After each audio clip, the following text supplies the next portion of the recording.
Hey guys, this is Jules. Thanks for tuning in. This is Wild Orchid Crafts Design Team Challenge.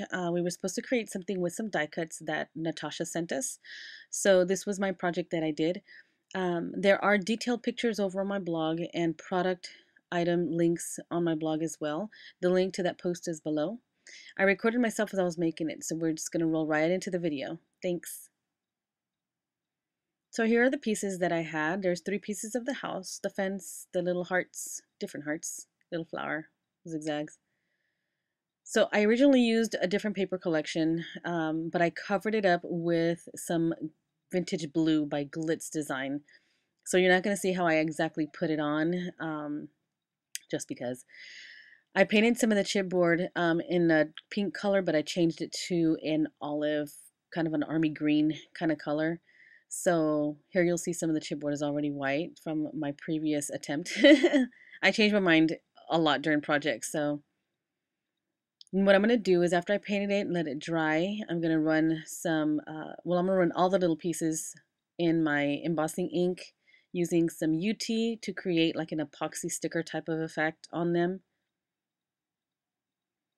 So I just literally dip it all in there and dip it in the powder and set it aside so that I can use my heat gun. Now newbies, the heat guns are not hair dryers. They're not, the heat is way different. It's way more powerful, way hotter, very dangerous. So be very careful if you do get one. As you see this technique, as it happens, it's extremely hot, extremely hot. You can easily burn yourself, so be very, very careful. So here is the little door jamb thingy. So I'm going to go ahead and melt it down. And I love showing it because I just love the look of it. All shiny and looks like candy to me. Here's the fence. I ended up not holding it with the tweezers because it was getting hot. So I put it on my spiral notebook and did it on that. So this is the paper that I use. It's called Glitz. By Glitz, it's called Vintage Blue. Beautiful, beautiful design. Polka dots, florals, some solids, some subtle florals, the toile, the striped, that striped, I like that one. There's a little speckled, a damask, here's a floral, and this one with the rose, and it has some script and damask or swirls or something in the corners. So I'm just going to choose three different papers for the three pieces of the houses and looking and see what stickers I'm going to use. I end up using that sentiment there that you see. If you hear whining and scratching, it's my dog. I apologize now for her. So here I'm just choosing the papers. I want to do something that's a little bit like off, not off, but like colors, like a couple solids that would go well on the sides, and then something with a print on it. So I went with the polka dot, the striped, and that more of a distressed blue there. So I used some cardstock from my Mariposa paper stack. The yellow went well with it, so I used it for the back side, and then the glitz paper on the other side. So I inked it with scattered straw distress ink and using my Spellbinders deckled edge oval shapes, just the second and third from the large side. Excuse my dog. So I just cut the cardstock out of the larger one, and then I cut the pictures out with the smaller one. That way, it'll kind of work as a photo mat and still have the same shape. So I'm using the actual dies as a stencil because I want to create I guess the darker yellow on the paper and then have that lighter border. So it's kind of still wet, so I'm just going to dry it real quick with my heat gun. Now there are some things that you guys are not going to be able to see that I didn't record. So make sure that you check out the detailed pictures over on my blog so you can see all the little things that are on there that you can't, that you didn't see here in the video. So again, I'm just edging the little houses with the scattered straw distress ink. The color went really well. I decided I'm going to bind these together, and I knew that I was going to use some seam binding, but I went ahead and just grabbed some eyelets in the brown, and I'll show you in a minute how I use those. Here I'm using my tiny attacher for the baker's twine in the brown and white from Wild Orchid Crafts. Um, I just wanted to give it a different texture with the little staples. So I used my son, Manny, his picture going horizontal and then Anna's going vertical just to make it different. And because Manny was just, oh, he's such a sweet little boy. And he was just saying, hi, mommy. And he waved to me. And I just love that picture. Love that picture. And Anna was pointing at something she put on the tree. So I didn't get that. But um, I didn't cut her out as she was pointing. But love her smile in this picture. So I'm using some dimensional square stickers or like little mounting tape. And that way it stands up from the photo mat itself. And you can see the ink and the border from the Spellbinders die too, and I really like that. And I'm gonna set those aside for right now. That I like how that's looking so far. So I'm gonna go ahead and just kind of do a quick measure where I can have just an equal distance between 3 eyelets on the inside of the left side of the house. I'll have 3 holes punched there, and then I'll have 3 on each side of the middle house, and then 3 on the left side of the right house. You'll see in a second what I mean. And I'm using the 3/16 paper punch on my big bite there. That way the eyelets, they're 3/16, so they'll fit perfectly in there. So I'm gonna use that chocolatey brown, and it kind of goes with the brown olive greenish color that I put up on the little fence and the door jamb and the roof ledge and stuff. The additional pieces that I painted, and I did cover some of them with paper. You'll see later. So I just put those on really quick. And again, I'm using the standard size. This just means that the little rims around the holes are smaller. There's some extra large, quote unquote, that are the wide, that takes up more space, but I wanted to use a smaller one. So here's a seam binding. I'm using an antique yellow or vintage yellow. No, antique yellow. I'll have links to all the products if I can get all the links over on my blog, so you guys can just click on it and get directly to it over from to the website. So I did it like a corset type of a binding, and then put the bows, like the actual ties, on the back side of the houses because I didn't want them to take too much room and block things on the front side. I just wanted the binding to show, so that's what I did. So I'm just trying to see if the sticker will fit on this middle piece here, and that way if I needed to trim it, I would be able to trim it, but it fit perfectly in the middle part. So here the little house door, the little door is a little bit too long, so I'm going to end up trimming it later on. Charlie, stop. So what I'm doing is I'm going to just hot glue the little door rim onto the paper there. And this is why this mat works perfectly, so it doesn't stick on anything. It totally lifted off, so I like that. So I just trimmed the excess paper, and that way I can fit it where I want it. So I'm just going to trim the very bottom scallop off directly across. That way it fits perfectly on the very front on the left side there. So just some regular wet glue and then some hot glue around the chipboard piece, and then stick it down. So here's the little ledge, and I'm just going to put it up on the very top part of the middle house. I kind of decorated the house front for the middle section, and then the pictures on either side. And here I'm going to use the Deco Fan Martha Stewart punch, edge punch. I did use it for an extra strip of excess paper from when I cut out the little house on it. And stick it on the side there. Just kind of break up the blue a tiny bit. And I love the shape, and I just was dying to use this paper punch. So, yeah, use it.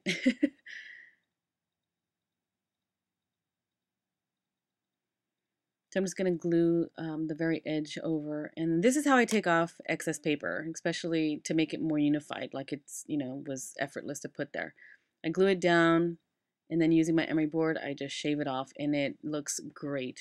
I love the finished look of it. It looks like it was supposed to be there, or like it came on that same blue paper. So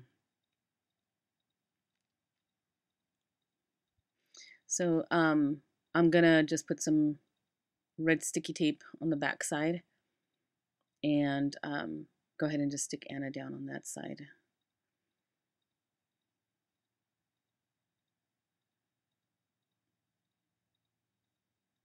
It's kind of fixing the twine a little bit since it looked a little crooked.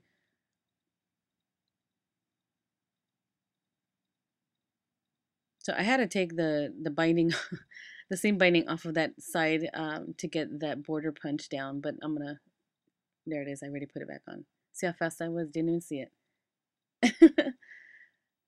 So on all of these pieces, I cut them in three on this fence and did this dimensional um, with chipboard, just adding it in the backside so it stands out from the actual house. So all three pieces got, I did that too, so that I can stick flowers behind it and whatnot. So this is for the very center part of the house. I just got some little loose gypsophila flowers and intertwined it um, in between the little pieces there.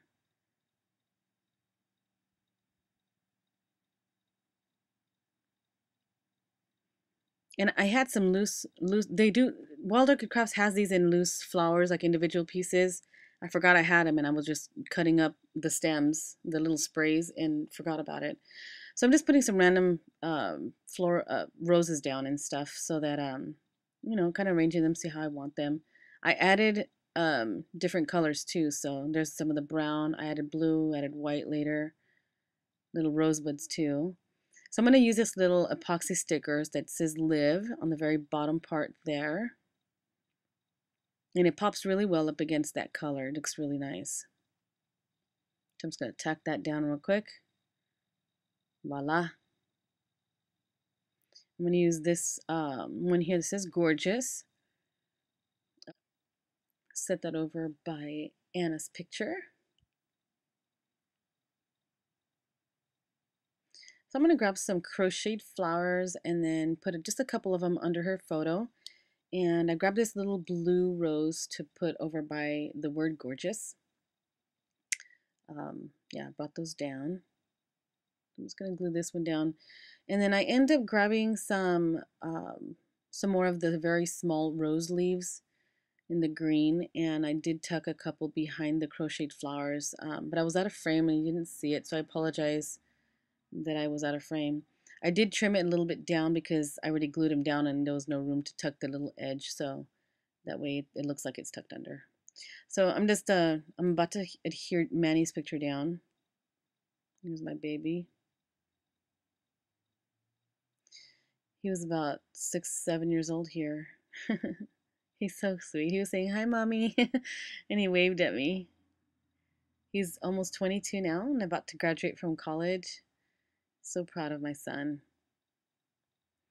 Banana too. She's, oh God, I was seriously blessed with these two.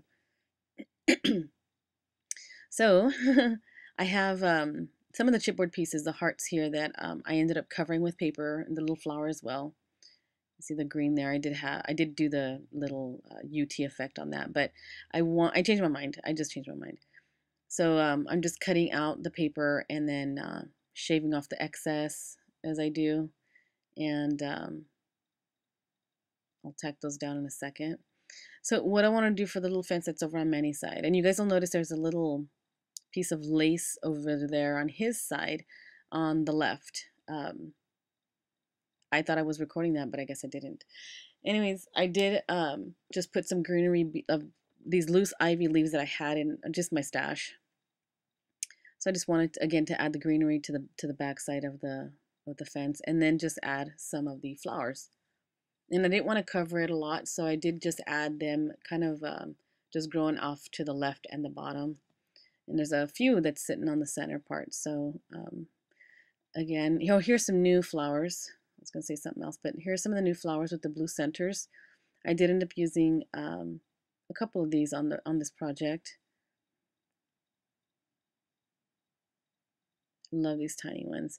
I added little tiny rosebuds too. You can see there's a second one there. You didn't see me put the first one down, but there's a second one there.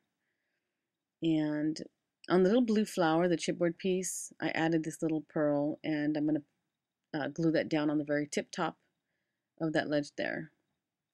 And I added some more of the pearls in the blue along the scallop edges of the roof ledge. Looked great to me. I really liked it.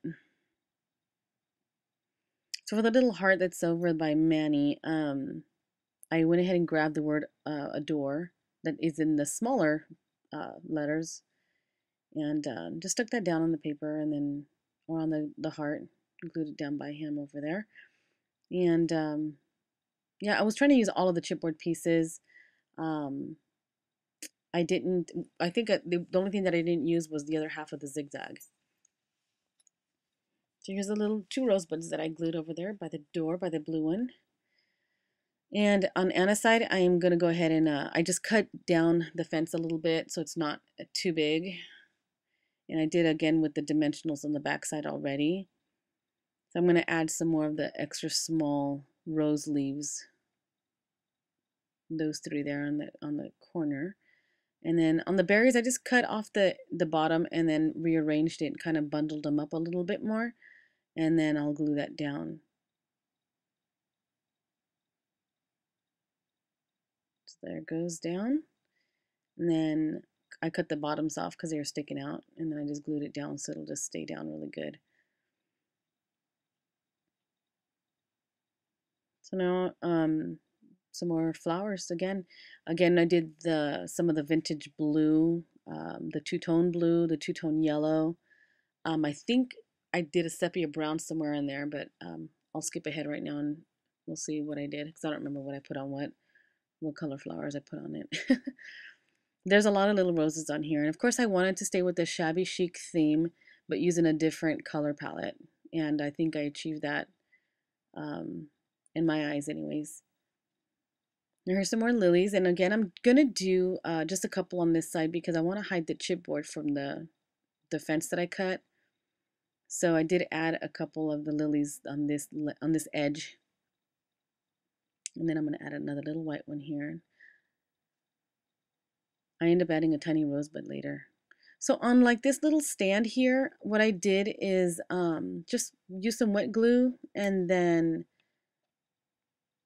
glued it down into the paper that I'm using and then let that dry, cut it out. For a cleaner cut, I use my emery board too. And then inking it again with the scattered straw distress ink on all 3 of them, 3 of the triangles. And then here I'm just gonna see how I want it. And I didn't want it to lean back. I wanted it to sit up, but I wanted the support so it doesn't fall. So I'm using the straight side to go up against the thing there, the house. So I just line it up, the bottom of the triangle to the bottom of the house, center it in the very center, and pencil that in. That way I know where these little guys are going to stand as I glue them down. So just some hot glue on the seam, and then I use my Hot Glue Gun Helper crayon tool and flatten it out, and that's it. I really love this tool. Love the look. Nice and clean. It's not chunky. Love that. So I'm going to test it out and see if it's holding up, and it does. So again, there's a lot of little details here. I did some crackle accents, glossy accents on different stuff. I added butterflies that you don't see here. I did some filler flowers of lilies and some more roses and rosebuds and stuff. So yeah, head over to my blog for all the little detail pictures, okay? So on Pinterest, I have a little Jules do list, and I wanted to make these, and I did. I made a little pom-pom with baker's twine. It's really cute. So I use this as a wreath kind of a thing on the very front of the middle house part. So it's cute. I like it. So here's my finished project, you guys. Please make sure to go to Wild Orchid Crafts YouTube channel and check out what everyone else made with their pieces, and details over on my blog. Link is below. Jule signing out of the Jule box for Wild Orchid Crafts. Thanks, guys.